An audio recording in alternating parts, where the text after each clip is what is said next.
Hey guys, and welcome back to Marvel Future Revolution. I didn't want to leave you guys out with some more video content on some of the changes that have basically taken place at the launch of the game. So let me jump right in and go into a little bit detail about some of the significant ones that I feel in here. Namely, I want to jump into the new squad ranking mode and whatever the feature, the squad training feature.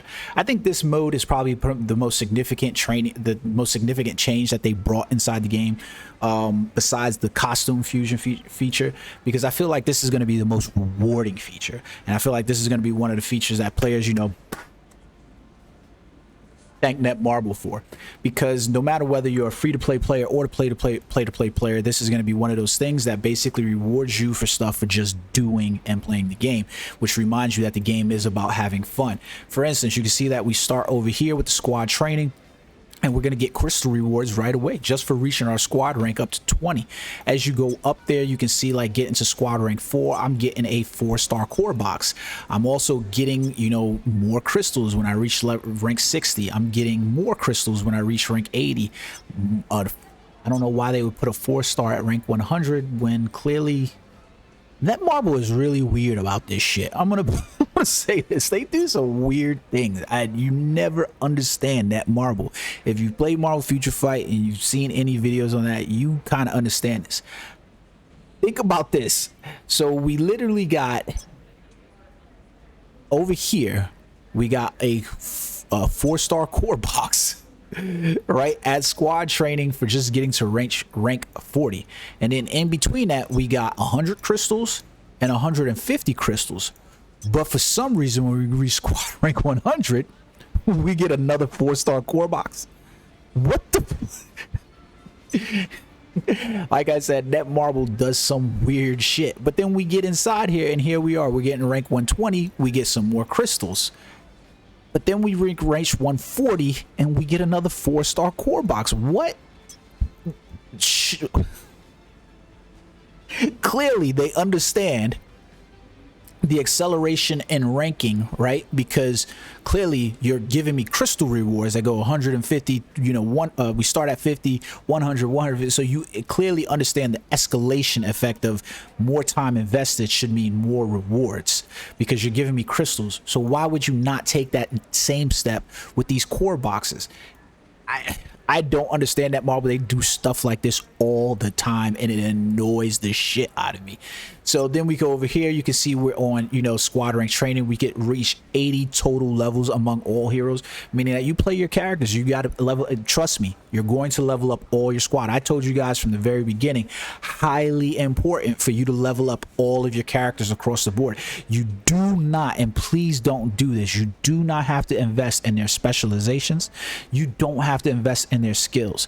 Get your first character to level 100. That will get your squad rank roughly somewhere in probably, like, I don't know, 60s, right? And then do your characters after that, and you will see that they will get a significant bonus from the squad ranks alone that will take them in there. So like that, you won't need to increase specializations, you won't need to enhance potential, you won't need to do some of the other things to get them through the content, right? So like this is cool, right? We got 5 sin particles inside here after we get 20 potential reports. I think, oh, that was convergent boxes, right? And then you see over here we get 100,000 gold for getting all heroes to level 150, 250, and we get what? Okay, shattered anti-conversion boxes. And then here now we're starting to get at, reach 300 total levels among all heroes, and we're getting, these are enhancers for the game: attack enhancers, defensive enhancers, and HP enhancers. These are critical damage enhancers. These are actually pretty good when you're playing in Dark Zone and you're trying to be the top person in the field to killing targets, so that way you can get the better rewards. So like typically I reserve the use of these for either like PvP. I think I'm allowed to use them in PvE if I remember, but I typically use them on most wanted missions where I'm going for the prime targets, or if I'm inside Dark Zone, then I'll use them there as well. But it really doesn't help me so much in Dark Zone because I'm always outgunned by the squads that are there anyways, the alliances that are there. So but they're good items to have for that. Don't just go using them willy-nilly around the world or when you're facing normal bosses. Don't use them in raid, don't use them in blitz. It's really not necessary. And then you can see we can get more convergent boxes, we can get more enhancers. So the rewards along this tree are actually pretty good, especially as you get up to 450, because you can see we're getting actual classified datas, pin particles, and Stark blueprints that really will help your squad rank increase. So it's pretty good. Then even over here we're getting a card draw ticket for a free ticket. That's 2 Omega points and a card draw, so that's pretty good. Hopefully you end up with a pretty decent card inside there. And then finally at the end we're getting more mystic anti-conversion. You really can't complain about the conversions because those rewards are going to be bomb as hell because you need them to increase your specializations. And you notice the trees kind of go different paths with that, so I'm not going to go through all of them. It is kind of weird their decisions for some of these reward paths because they don't seem to belie the actual labor that goes into getting them. But you know, that's a matter of how you decide it. You know, like why you give, you know, I don't know, like some of them it's just weird. I don't know what Netmarble thinks when they do some of these things, but I think this is going to have the most significant impact on the player base overall because increasing that squad rank is just you're going to get incentivized to increase that squad rank, so it's good.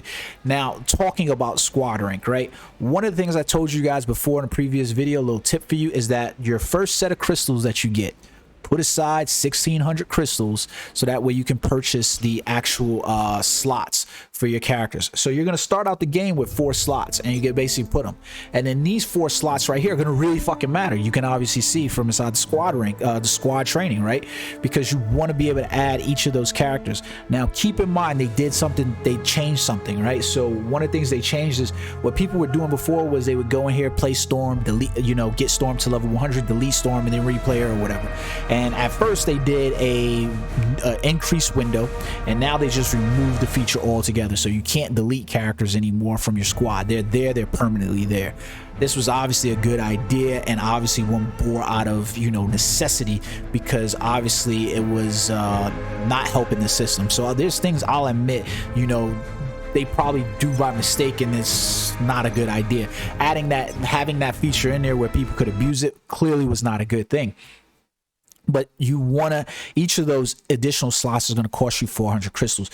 You want to jump on that because obviously increasing your squad rank is going to improve the overall abilities of your characters at base level, and it's going to improve, you know, your stats as well. So you definitely want to jump in there, and the rewards that you're going to acquire as well. So jump in there, make sure you're using those 400 crystals for that. It's really, really important, trust me.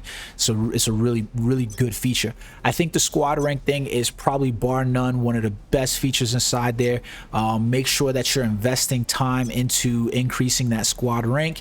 Make sure you're taking time to increase these your attack, defense, your weapon development, and your armor design and your bionics. But your attack, defense, and HP, those stats really help, especially with the little 1% increments. They don't seem like they're a lot, but they will help out your characters immensely, especially for future terms of the game where you're trying to get a character to level 100. And guess what, the higher those ranks are, the best, because you can't go past the actual squad rank that you have. So just keep that in mind. So like for instance, I'm at 109 right here, but I need to be at 112, or my squad rank is 112. I can't go beyond that. So I think the squad thing is going to be the most important thing. On the same thought process with squads, right, is that you can see the squad tab is extremely important here, right, is that your titles and stuff like that, right? So I saw a video, and I think there might be some misconfusion or some miseducation about the system, but your titles actually matter, and this is another reason why you want to play characters, right? You are not getting, it's not like if I equip Avengers Assemble is giving me, you know, attack, defense, and HP. Like if you notice, when I change these, my attack, defense, and HP doesn't change, right? My title points are basically an accumulation of all of the stats from my characters, from, you know, like each of my characters. You know what I mean? I don't know if that makes sense to you guys, or if I'm saying it rightly, but if I go inside here, I can see my mission titles, right? I've unlocked a certain amount of mission titles. If I come inside here, I can see what my battle titles are. And then underneath here, I can come in here, I can see what my hero titles are. Every time you unlock a title, right, those titles will basically give you a stat bonus to your title points. So my title points increase, I'll get an attack, a defense, and an HP bonus to those, right? So the only way that I'm going to get those, though, is by playing multiple of the characters. Those will increase, you know, by and large. So like right now, I'm getting this bonus at title point 62, 63, 64, 65, 67, 68, and so forth through all of the title points, right?